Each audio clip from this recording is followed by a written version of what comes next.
Hi రాజు గారు. Hello అండి. So ఈ రోజు ఎలాంటి రెసిపీ అడుగుతున్నారో చూద్దామా? రైస్ ఐటమా లేకపోతే కర్రీ అడుగుతున్నారా? ఏం అడుగుతున్నారో? ఓకేనండి. ఓకే, సో సుధా గారు మెయిల్ చేశారు రాజు గారు. బీరకాయతో ఏదైనా రెసిపీ చేసి చూపించమని అడుగుతున్నారు. సో బీరకాయతో అంటే జనరల్గా బీరకాయ అనగానే మామూలుగా ఇలా పాలు పోసి వండుకోవటము లేదా టమాటో కాంబినేషన్లో పప్పు కాంబినేషన్ వచ్చేద్దామండి. ఏ పప్పుతో? బీరకాయ పప్పు కందిపప్పుతో. బీరకాయ ఇంకా కందిపప్పు కాంబినేషన్లో. అవునండి. మనం మామూలుగా ఆకుకూర పప్పు అలా ఎలా చేసుకుంటామో అలా బీరకాయతో సో చాలా ఈజీగా చేసుకోవచ్చు. తక్కువ ఇంగ్రీడియంట్స్ ఉంటాయి, బట్ మంచి టేస్టీగా వస్తుంది. ఓకే ఓకే అండి. మరి బీరకాయ పప్పు తయారీకి కావాల్సిన పదార్థాలు ఏంటో ఒకసారి చూద్దాం. బీరకాయ పప్పు తయారు చేయడానికి కావాల్సిన పదార్థాలు: బీరకాయ ముక్కలు 2 కప్పులు, పోపు దినుసులు 1 టీ స్పూన్, తరిగిన పచ్చిమిరపకాయలు 2, తరిగిన టొమాటోలు 2, నానబెట్టిన కందిపప్పు 1 కప్పు, అల్లం వెల్లుల్లి పేస్ట్ 1 టీ స్పూన్, ఉప్పు తగినంత, కారం తగినంత, పసుపు చిటికెడు, కరివేపాకు 2 రెమ్మలు, కొత్తిమీర కొద్దిగా, ధనియాల పొడి 1 టీ స్పూన్, నూనె 2 టేబుల్ స్పూన్లు. ఓకే అండి, మరి కావాల్సిన పదార్థాలన్నీ చూసారు కదా రాజుగారు, స్టార్ట్ చేద్దామా? ఓకేనండి.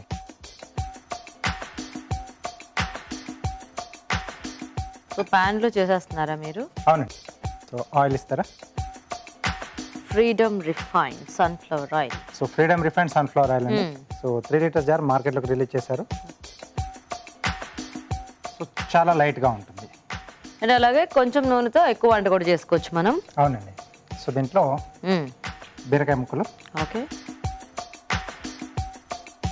సో తర్వాత పోపు పెట్టుకుంటారా దీనికి? అవునండి.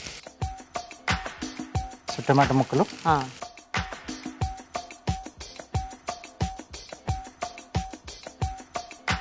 నానబెట్టిన కందిపప్పు, ఓకే,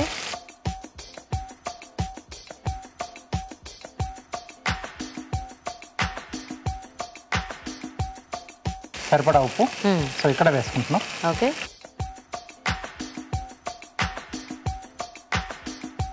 కొద్దిగా కారం,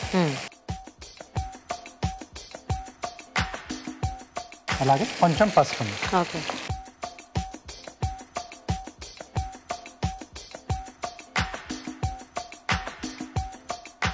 కొంచెం వాటర్ ఏమైనా వేస్తారా? కొంచెం వేగిన తర్వాత వాటర్ వేసుకుంటాం. ఓకే, సో సన్నగా కట్ చేసుకోవాలి బీరకాయలు, అంటే కొంచెం అలా కలిసిపోతుంది పప్పు, దాంట్లో మొత్తం కలిసిపోవాలి. ఓకే, సో ఇది మనం డైరెక్ట్గా అంటే మామూలు పప్పు ఉడికించేసుకుంటాం కదా కందిపప్పు. అవునండి. అలా కుక్కర్లో కూడా పెట్టేసుకోవచ్చా? పెట్టేసుకోవచ్చు. సో ఇది మనం ఇలా కలిపేసుకున్నాం కదా, దీన్ని అంటే కొంచెం ఫాస్ట్గా కావాలనుకుంటే సో ఈ స్టేజ్కి వచ్చిన తర్వాత దీన్ని మనం కుక్కర్లో వేసేసుకొని కొంచెం నీళ్ళు పోసి పెట్టేసుకోవచ్చు. 3 విజిల్ అయిన తర్వాత తీసేసుకొని పోపు పెట్టేసుకోవాలి. ఓకే, సో అలా అయినా చేసుకోవచ్చు. సో లేదా మనం డైరెక్ట్గా కుక్కర్లో అయినా చేసేసుకోవచ్చు కదా, కొద్దిగా ఆయిల్ వేసి అందులోనే చేసి తర్వాత మళ్ళీ పోపు అయితే పెట్టుకోవాలి. పోపు అయితే అదే ఏదైనా పప్పు ఉడికించేసుకోవటం మనకి మెయిన్ దీనికి. సో ఇక్కడ నానబెట్టాం కాబట్టి తొందరగానే ఉడికిపోతుంది మనకు. ఓకే ఓకే, కొంచెం వేగింది కదా, కొద్దిగా వాటర్ వేయండి.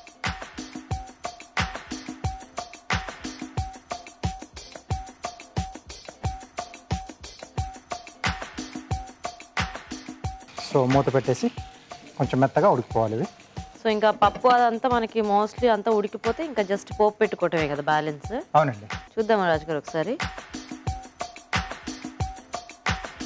అటువైపు మార్చేసుకున్నాను. ఓకే రాజు గారు.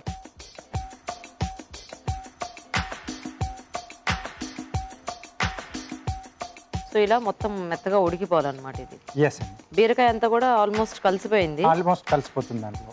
అంటే సన్నగా కట్ చేసుకుని చిన్నగా మనం సో కొంచెం అంటే ముక్క పలంగా కొంచెం కనబడాలి అనుకుంటే కొంచెం పెద్ద పెద్ద పీసెస్ తీసుకోవచ్చు. సో అది వాళ్ళ చాయిస్ అండి. ఓకే, సో కొద్దిమంది ఏంటంటే ఇది పప్పు ఇది ఉడికించేటప్పుడే అల్లం వెల్లుల్లి పేస్ట్ కూడా యాడ్ చేస్తారు దాంట్లోనే. ఓకే ఓకే, సో అది ఒక రకమైన టేస్ట్ వస్తుంది మసాలా ఫ్లేవర్ లో. సో నేను ఇక్కడ ఏంటంటే పోపుతో పాటుగా వేస్తున్నాను. ఓకే, సో ఇది కొంచెం ఒక డిఫరెంట్ గా వస్తుంది. ఓకే,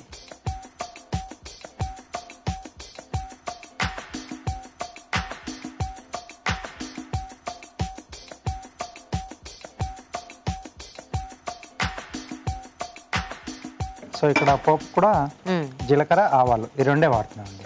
సో పప్పులు ఏం వాడట్లేదు.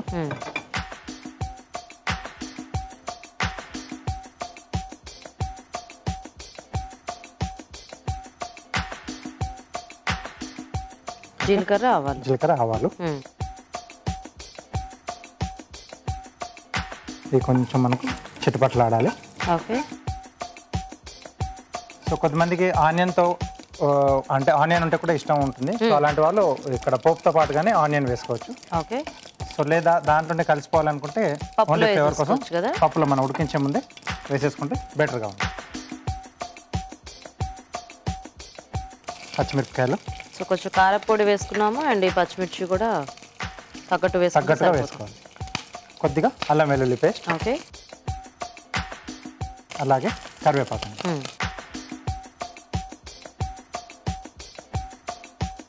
ఓకే, రెడీ అయిపోయింది. సో ఇది దీంట్లో వేసేసుకుందాం.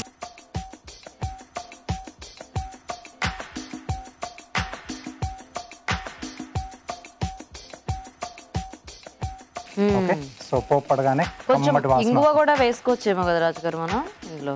అంటే ఇంగువ ఇష్టపడే వాళ్ళు అంటే కొద్దిమందికి చాలా వాడుతూ ఉంటారు కొద్దిమంది. సో అలాంటి వాళ్ళు యాడ్ చేసుకోవచ్చు. సో పోపులోనే ఇంకా యాడ్ చేసుకుంటే బాగుంటుంది, కొంచెం డిఫరెంట్గా వస్తుంది. కొద్దిగా ధనియాల పొడి వేస్తాం, కొంచెం అంటే ఎక్కువగా మనకు మసాలా ఫ్లేవర్స్ ఏం అక్కర్లేదు. సో ఈ ధనియాల పొడి కొంచెం బాగా కుదురుతుంది. ఓకేనండి.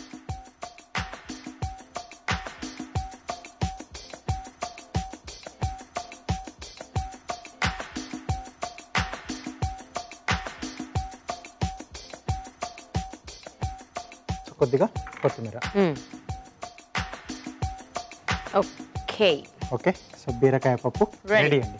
ఓకే అండి, మరి వేడివేడిగా బీరకాయ పప్పు రెడీ. టేస్ట్ చూసే ముందు బీరకాయ పప్పు తయారీ విధానం ఇంకోసారి చూద్దాం. బీరకాయ పప్పు తయారు చేసే విధానం: ఒక పాన్ లో నూనె వేసి బీరకాయ ముక్కలు, టొమాటో ముక్కలు, నానబెట్టిన కందిపప్పు, ఉప్పు, కారం, పసుపు వేసి వేగనివ్వాలి. దీనిలో తగినన్ని నీళ్లు పోసి ఉడకనివ్వాలి. మరొక పాన్ లో కొద్దిగా నూనె వేసి పోపు దినుసులు, తరిగిన పచ్చిమిరపకాయలు, అల్లం వెల్లుల్లి పేస్ట్, కరివేపాకు వేసి వేయించాలి. దీనిలో ముందుగా సిద్ధం చేసుకున్న బీరకాయ పప్పు మిశ్రమం, ధనియాల పొడి వేసి కాస్త దగ్గర పడినివ్వాలి. ఆపై కొత్తిమీరతో గార్నిష్ చేసి సర్వ్ చేసుకుంటే బీరకాయ పప్పు రెడీ.